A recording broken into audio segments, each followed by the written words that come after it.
Oh, howdy all, grab yourself a drink, it is time for some PathOfExile discussion. Welcome to day 4 of teaser season for patch 3.25 and the upcoming Settlers of Kalguur expansion. Today there were 2 official teasers, but it's actually the things that are hidden in them that are more significant.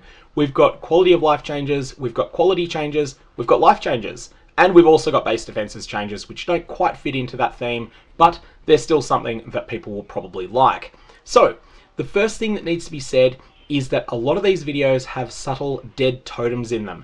This is leading a lot of people to speculate that there are going to be some thoroughgoing reworks of Melee, potentially removing its reliance upon ancestral totems. Now, one of the issues with the current state of Melee in PathOfExile is that some of a Melee character's power is tied up in their ability to use ancestral totems, which provide a significant buff to your own combat prowess as long as those minions stay alive.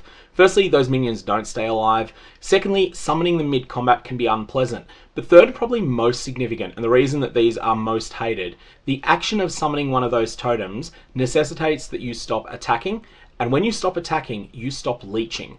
And that means that you end up in a lot of danger. You want to re-summon your totem while you're in the thick of things, but in order to do that, you need to stop leeching for a period, something that makes Melee more dangerous than perhaps is otherwise intended.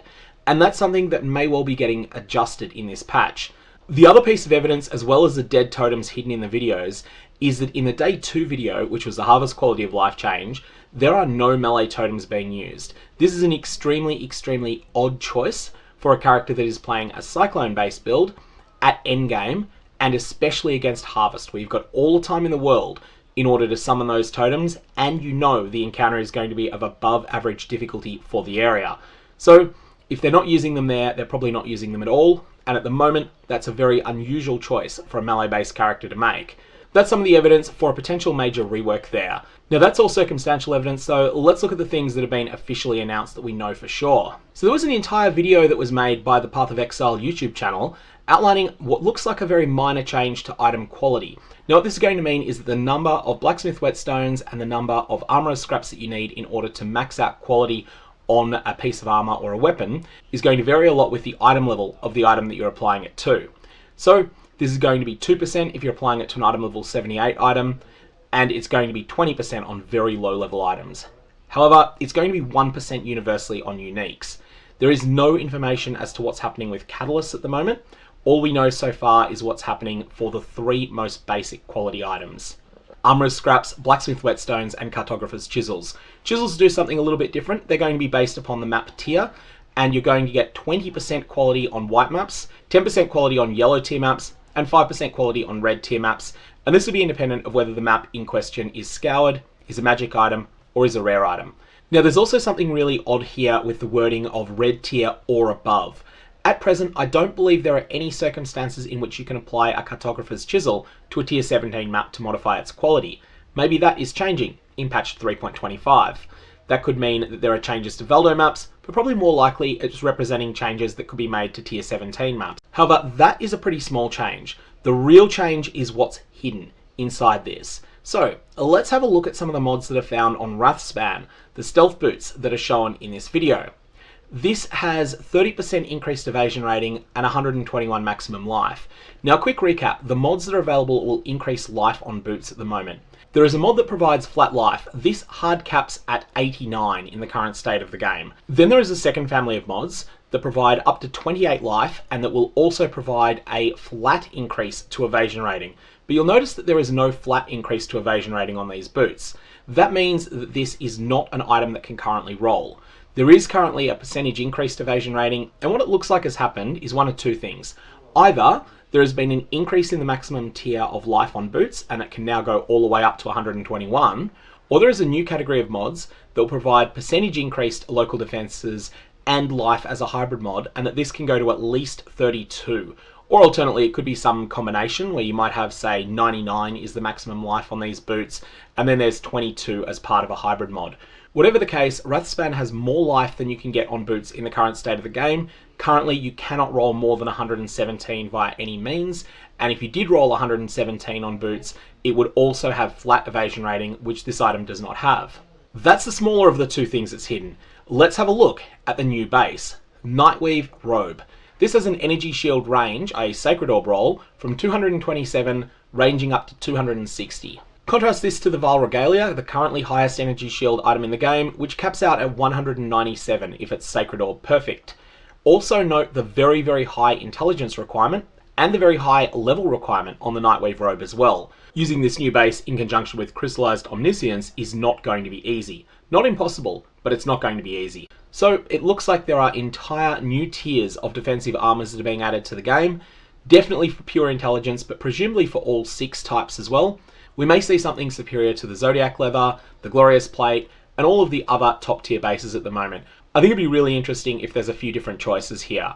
Now, one of the key things that this immediately makes me think is that they've gone out of their way here to make it so that defensive auras provide less defense. We already saw that when we had a look at the determination changes that were teased in the first day's video, but at the same time, there's more defenses available on basic gear. So, if we now see a situation where there is more life, more base defenses available on basic gear, that has a very important flow-on consequence. This means that those slots, it's going to be harder to justify using a unique item in them long term. You'll still use build-defining unique items, but the opportunity cost of those items is going to be higher than it is in the current game if the top-end power ceiling of rare items becomes better as a result of these changes. There's also another change that is going to be very, very, very impactful for physical damage weapons. Item quality on armor and weapons now multiply with the base stats of the weapon. So if we want to illustrate what this means in practice, let's consider the existing unique claw Allure, and let's assume that this item is not changed in patch 3.25, so it's got the same stats it has now. Now, you'll see that Allure has 2 things that modify its physical damage. Presently, it adds 15 to 20 to 30 to 40 physical damage. This is already multiplicative with the quality that the item's got. Then it has this other line, 110 to 130% increased physical damage. This is additive with the quality in 3.24. In 3.25, this is going to be multiplicative with the quality. So let's assume that you possess a perfectly rolled Allure.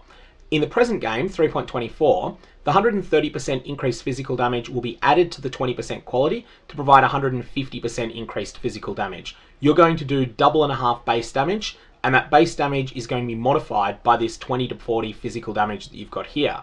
In 3.25, however, this is instead going to be multiplied. You'll have 230% of baseline damage because of this mod, then that's going to be multiplied by 20%, so you'll have 276% of base damage instead of 250, and then that 20 to 40 physical damage is then going to multiply with this 276% base damage.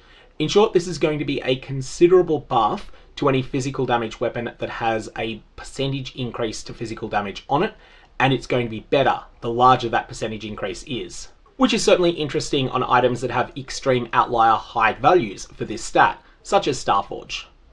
And of course, if you're a Trade League player especially, perfect fossils are going to be something you're probably going to want to consume more of in patch 3.25 than you have in the past, because getting 30 quality on an endgame weapon is now far better than it's been in the past. Now the same thing is going to apply to armorer's scraps as well, and this could be a potentially quite big deal. This is going to mean prefixes that give a percentage increase to armor are going to be stronger than they are now, just as percentage increases to physical damage on weapons are going to be stronger than they are in 3.24. And just as I had to mention Starforge when talking about the weapon implications here, I do feel a need to mention both Sambodhi's Wisdom, a divination card you might have forgotten existed, and also the Brass Dome, 2 of the biggest winners of this change. The other thing I'll add in is that this may come alongside a decrease in the drop rates of these quality modifying currencies, because with quality becoming more powerful and therefore more desirable, but also at the same time being something that you need less of early in the game, it may well be that it's considerably rarer to get these quality modifying currencies. That's only speculation on my part, but it wouldn't surprise me if we see quality modifying currencies get quite a bit rarer. That is something that can be data mined, and at the moment, the quality currency drop rate is 141,538.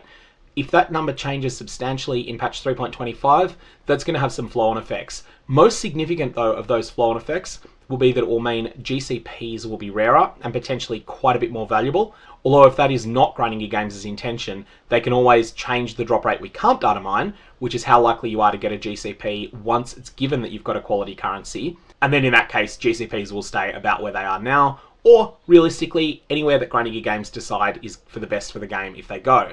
Anyways, that's the information for today. Quality changes, life changes, quality of life changes, and a bunch of light teasers that totems for melee builds may well now just be combat minions, rather than something that is a mandatory combat buff. I'm going to leave it there. May your Vaal orbs have interesting results.